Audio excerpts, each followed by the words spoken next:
There's a reason that the Industrial Revolution started with thread. It's not just an accident. It's because it was such a huge leverage point in the standard of living. I have a chart in the book, which we can maybe look at, and of how much thread it takes to make certain things. And this is not the thread that you sew with. This is the thread that you weave or knit the fabric out of.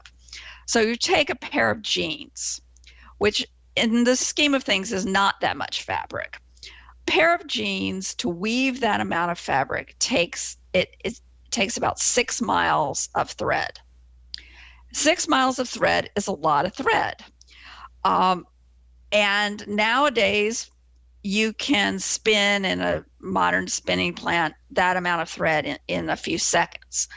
But in the pre-industrial revolution period, the very fastest, best spinners in the world were in India, and they could spin 100 meters of thread an hour.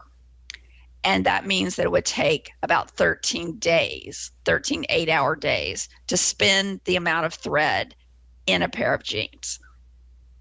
And that's before you weave it. It's before you dye it. That's just for the spinning, and it doesn't include all the cleaning and harvesting and any of that.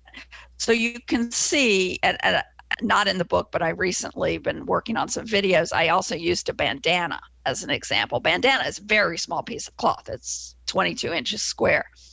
And it would take 24 labor hours to spin that amount of thread, the amount of thread in a bandana. And these were the fastest spinners in the world. If you took European wool spinners, pre-industrial revolution, they were somewhat slower.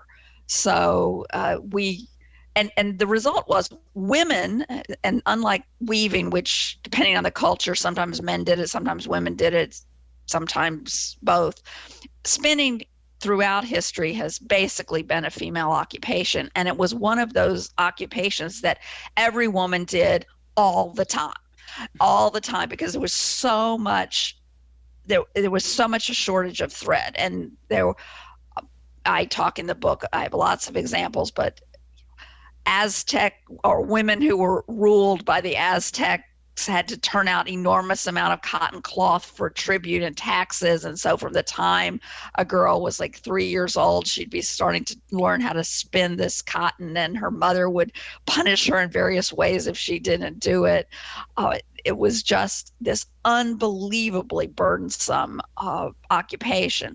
It's not an unpleasant thing to do. People spin today for fun. It can be relaxing. You can gossip while you're doing it. You can watch your kids. You can watch your sheep, whatever. But it was a constant occupation. And that's something I think we don't appreciate at all today.